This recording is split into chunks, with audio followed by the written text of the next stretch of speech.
Hello, my name is Thomas and I will show you how to install the grommets of the HGR series of Turnlock with a retaining ring with this tool.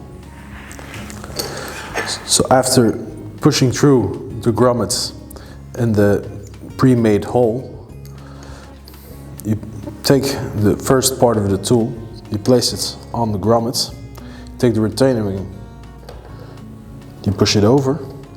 Then you take the second part of the tool and you push through.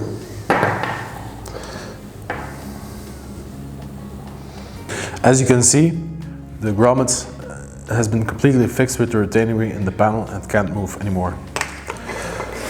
To view this catalog, you can download it on www.turnlock.eu. Thank you.